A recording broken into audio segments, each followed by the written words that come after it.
क्योंकि आयशा के फेस पे ना बहुत सारे हेयर्स आ गए थे, छोटे छोटे। मतलब कोई भी उसको अगर देखता ना तो पहले दिन ही मोहब्बत में गिर जाता। वो पत्थर वो कुत्ते के सर के ऊपर बहुत ज्यादा तेज में लगा।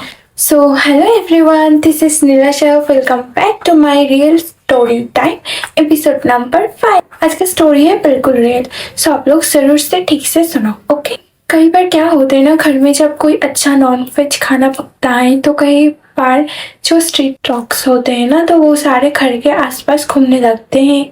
और वही खाना जब आपके घर के बाहर गार्डन में पकाया जाता है, तब वो स्ट्रीट डॉग्स बार बार वो खाना को खाने की कोशिश करते हैं, बार बार आते हैं और आप बार बार उसको भगाने की कोशिश करते हो। एंड देन आप फ्रस्ट्रेटेड होके क्या करते हो, आप उसको कोई चीज से मारते हो ताकि वो वापस ना आए, डर के भाग जाए।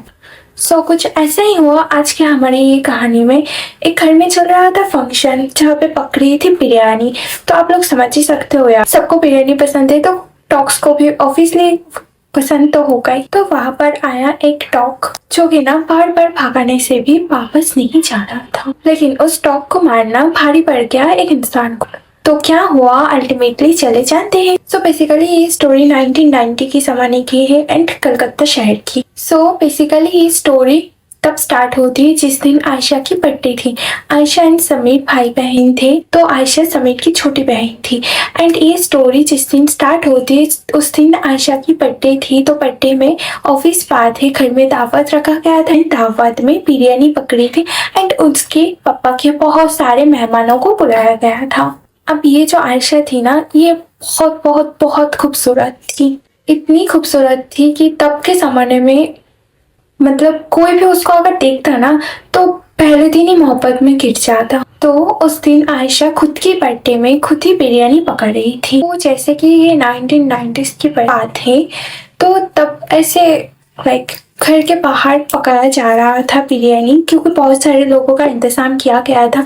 तो बहुत बड़ा एक टिला पे बिरयानी पका रही थी। सो आयशा उधर बिरयानी बना रही थी। बनाते बनाते उसके सामने एक कुत्ता आया था। सो पहली बार जब आयशा ने कुत्ता को भगाया था, तब वो भगाने के बाद भी फिर से आ गया था। और वो कुत्ता बैठकर बिरयानी के बर्तन को एंड आयशा को देख ही जा रहा था। आयशा को ये लगा यार ये कुत्ता क्यों नहीं जा रहा, तो उसने फिर से भगाया और वो कुत्ता फिर से आ गया। फिर आयशा को गुस्सा आ गई क्योंकि वो बार बार भगा रही थी और वो बार बार कुत्ता वापस आ रहा था। तो इस दफा जब कुत्ता ने वापस आया, तब आयशा ने एक पत्थर उठाया एंड उस कुत्ते के सर के ऊपर जोर से मारा। एंड उसके बाद कुत्ता चिल्लाते हुए चला गया। एंड उसके बाद वो कुत्ता दोबारा से इधर नहीं आया। तो इसके बाद आयशा ने बहुत अच्छे से बिरयानी पकाई एंड घर में बहुत सारे मेहमान आए थे। सारे लोग खा पी के बहुत अच्छे से मस्ती करके चले गए। एंड फिर रात में सब अपने अपने घर जाके सो गए। नेक्स्ट डे मॉर्निंग जब आयशा की अम्मी उसके रूम पे गई बेटी को उठाने के लिए, आयशा को देख के अचानक से बहुत जोरों से चीख गई, क्योंकि आयशा के फेस पे ना बहुत सारे हेयर्स आ गए थे, छोटे छोटे। तो उसकी अम्मी की चीख सुन के सारे लोग घर से भाग के में आए देखने के लिए कि हुआ क्या है, इतनी जोर से चीखा क्यों। तो फिर समीर और उसके अब्बा जब आए तो देख के वो लोग भी खुद हैरान हो गए कि ये आखिर हो क्या। जहाँ पे ना रात पे आयशा ठीक ठाक ही सोई थी, फिर सुबह ऐसे चेहरे पे बाल कैसे आ गए। काफी इस बात है, इन लोगों को कुछ भी समझ नहीं आए। वो लोग बहुत कुछ सोचे पर फिर भी दिमाग में कुछ भी नहीं आया कि हुआ कैसे एक्चुअली। इस बात है वो उन लोगों को समझ नहीं आया। तो वो लोग ने पहले ये काम किया था कि एक कांची मंगाई एंड जो चेहरे पे हेयर से आए थे ना, उसको कांची से काट दिया। अब आयशा के चेहरे पे वो सारे बाल्स बहुत ज्यादा लाइट दिख रहे थे। आयशा को उसके अब्बा ने बोला कि अगर बेटी बाहर जाते हो तो प्लीज नाकब पहन के जाना, नहीं तो सारे लोग देख के आपका मजाक उड़ाएंगे। तो इस बात में उसके अम्मी ने बोली नहीं नहीं यार, मेरी बेटी कहीं बाहर नहीं जा रही, वो घर में ही रहेगी। फिर उन लोगों को लगा एक बार डॉक्टर को भी दिखा ले आखिर हुआ क्या है। तो उस पूरा दिन आयशा ने कभी घर से बाहर नहीं निकली एंड वो किसी से मिली भी नहीं। दिन गुजरा। अब रात को वापस आयशा ने सोई। फिर अगले दिन सुबह जब आयशा ने नींद से उठी, उसके चेहरे के जो बाल काट दिए गए थे वो भी, और ऊपर से और भी एक्स्ट्रा हेयर्स आ गए थे। और अब तो मसला इतना ज्यादा बढ़ गए थे कि अब सिर्फ फेस पे नहीं, उसके हाथ पैर गले पे हर एक जगह धीरे धीरे हेयर्स आने स्टार्ट हो गए थे। अब घर वालों को बहुत ज्यादा फिक्र होने लगी, पर ये बात ये लोग ने किसी को भी नहीं बताया, अंदर अंदर ही रखे थे। आयशा के अब्बा एक डॉक्टर के पास गई कि मेरी बेटी को ये हो रहा है, तो एक दवाई दिया डॉक्टर ने। मैंने जो दवाई दिया था आयशा को वो खिलाया जा रहा था। लेकिन हर एक दिन ये हेयर्स एंड उसकी डेंसिटी इंक्रीज होती ही जा रही थी। धीरे धीरे आयशा की पूरी फेस हेयर्स से पूरा भर गई थी। आयशा की अम्मी उसको देख के रोती थी। वो जब खुद भी मेरा देखती थी तब भी वो बहुत बहुत बहुत रोती थी। बेसिकली आयशा तो बहुत खूबसूरत लड़की थी ना। अब एक रात में ऐसा क्या हुआ था कि उसके साथ ये सब अजीब हरकत होने लगी एंड आयशा को अपने आप से नफरत होने लगा। उसको ऐसा लगता था कि उस ऐसे जीने से अच्छा तो मौत ही अच्छा है। पहले हमेशा आयशा के साथ रहते थे, उसको कहीं निकलने भी नहीं देते थे एंड वो कहीं कुछ करना ले इसलिए हमेशा उसकी केयर करते थे। एंड ऑब्वियसली ये बात थी कि ये जो चीज हुआ ये वो लोग किसी को बता भी नहीं सकते थे। अब फेस में हेयर या फुल बॉडी में हेयर्स निकलने के साथ साथ उसके फेस पे कहीं कहीं घाव भी होने लगे। इस घाव में उसको होता था इतना ज्यादा दर्द जो उसके टॉलरेट के बाहर हो रही थी। फिर रोज वो पूरी रात सिर्फ दर्द के मारे चिल्लाती रहती थी। घर वालों ने पूरे रात जाकर उसको हिम्मत जुटाते रहते थे कि नहीं बेटी यार तू एक दिन जरूर ठीक हो जाएगी। कोई भी डॉक्टर के कोई भी दवाई उसके ऊपर बिल्कुल नहीं काम कर रही थी। पर मैं किसी को कुछ भी नहीं समझ आ रही थी। अल्टीमेटली आयशा के अब्बा किसी से बात किया तो जिसको बताया वो बेसिकली इस्लाम को बहुत ज्यादा मानते थे। ऊपर वाले से बहुत ज्यादा कनेक्शन था उनको बहुत कुछ आता था। बेसिकली वो एक मौलाना टाइप के इंसान थे। तो जब समीर के अब्बा ने ये सारी बात बताया तब वो घर में आए आयशा को देखने के लिए। उसके बाद बताया अरे यार आपको क्या लगता है ये सारी बात कोई बीमारी है? ऐसी कोई बीमारी है ही नहीं। ये यहाँ पे कुछ ना कुछ गड़बड़ जरूर है। तो फिर इन्होंने कोई और एक बड़ा जो मौलाना साहब था उनके एड्रेस दिया। बोला कि इनसे जाके मिलो एंड सारे प्रॉब्लम्स इनको खुल के बताओ। तो अब जहाँ पे आयशा बहुत दिन से घर से बाहर कहीं नहीं निकली थी तो आयशा के फ्रेंड्स लोग पूछने आते थे कि आयशा कहाँ है, वो क्यों नहीं जा रही।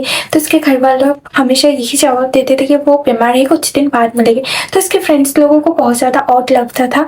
और अब जो ये मौलाना के एड्रेस मिला था इधर समीर उसके अब्बा और आयशा ये तीनों मिलके गए थे। तो जब वो मौलाना को जाके सारी बात बताया गया था तब वो मौलाना ने ये बोला चिंता मत करिए आपकी बेटी जरूर से ठीक हो जाएगी बट मैं जो काम बोलूंगा वो आपको करना ही पड़ेगा। तो उन दोनों ने बोला कि आप जो भी कहेंगे हम सब करने के लिए तैयार हैं, बस हमारी बच्ची को ठीक करवा दो। तो मौलाना साहब ने समीर को पूरा प्रोसेस समझाया कि तुमको क्या करना है। तो मौलाना साहब ने बोला कि आज रात 9 बजे तुम कलकत्ता स्टेशन पहुंच जाना, रेलवे स्टेशन। वहाँ पे 9 बजे एक ट्रेन आएगी। तो उस ट्रेन में जो आखिरी डब्बा है ना उस आखिरी डब्बा से एक औरत उतरेगी एंड हाँ उस औरत के पास कोई भी सामान नहीं होगा। वो औरत हिजाब पहनी होगी, सिर्फ और सिर्फ उसके आँखें दिखाई दे रही होगी। तुम उस औरत का पीछा करना, वो जहाँ भी जाए वहाँ जाना और जैसे ही कोई सुनसान रास्ता है उसका पैर पकड़ लेना और पैर पकड़ के यही बात बोलना प्लीज मेरी बहन को ठीक करवा दो, प्लीज प्लीज प्लीज। वो पैर छुड़ाने की भी बहुत कोशिश करेंगे बट फिर भी उसके पैर मत छूना और जब तक वो हाँ ना करते तब तक उसके सामने सिर्फ गिड़गिड़ाते रहना कि मेरे बहन को ठीक कर दो, मेरे बहन को ठीक कर दो। डरना बिल्कुल भी नहीं है तुम्हें। ये सुन के समीर ने बोला ठीक है मौलाना साहब, मेरी बहन को ठीक करवाने के लिए वो भी करना पड़े, सब कुछ करूंगा। तो मौलाना साहब ने जैसे बोला था तो समीर 8 बजे पहुंच गया था। मौलाना साहब ने समीर को कुछ सुरक्षा के लिए ताबीज भी बना के दी थी। अब रात को 9 बजे एक ट्रेन आई।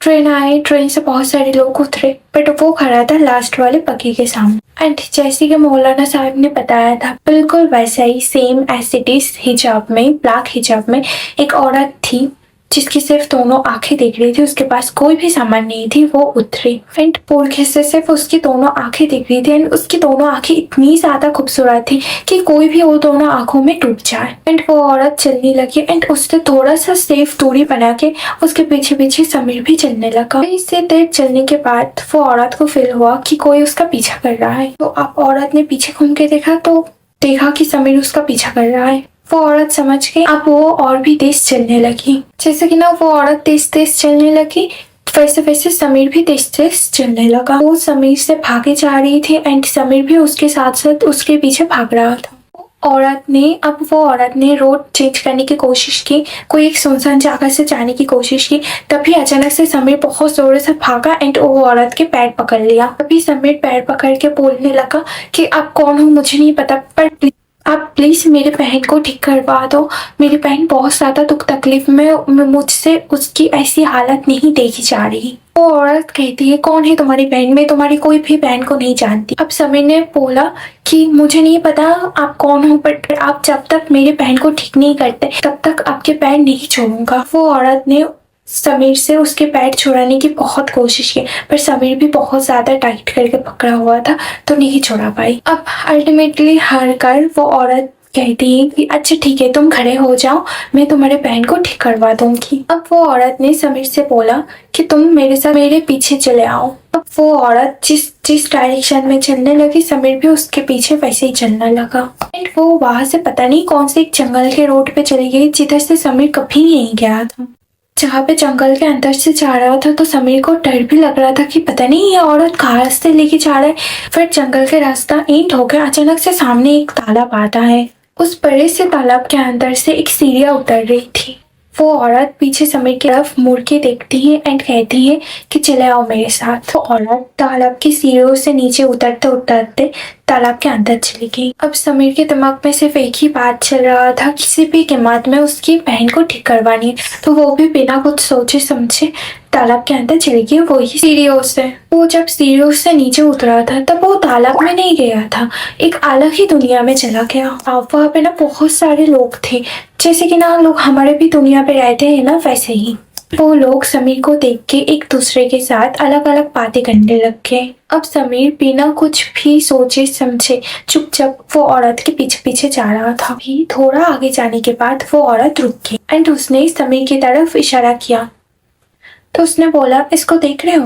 तो सामने एक बहुत ही खूबसूरत सुंदर सा छोटा सा बच्चा बैठा हुआ था, जिसके सर पे ना चोट लगी हुई थी, तो उसके ऊपर ना कोई लिप्स पत्ते लगा हुआ था। तो समीर ने बोला हाँ। तो औरत ने बोले ये मेरा बेटा है, तुम्हारी बहन ने इसको मारा था, इसको चोट पहुंचाई थी, इसलिए उसकी हालत ऐसे है।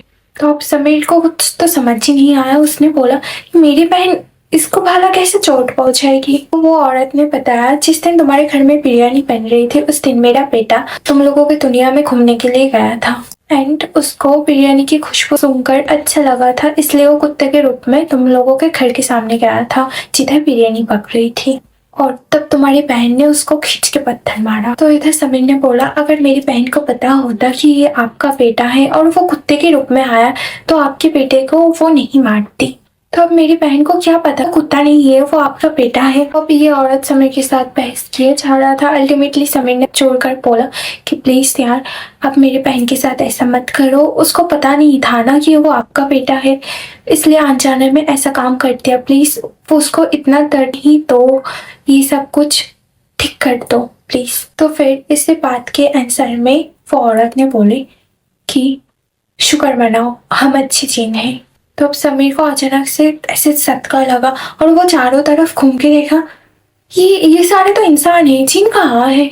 तो वो औरत ने बोली कि देखने में हम भले ही तुम्हारी तरह है, बट हम लोगों के पास जो ताकत है ना वो तुम लोगों के पास नहीं है। तुम शुक्र मनाओ कि हम अच्छे जीन है, वरना नहीं तो तुम्हारी बहन की जान भी जा सकती थी। तुम जाओ, जिस रास्ते से आए थे चुपचाप उसी रोड से वापस चले जाना, तुम्हारी बहन बिल्कुल ठीक हो जाएगी। इतना सुनने के बाद समीर वापस मुड़ा, वो चुपचाप वापस चला गया।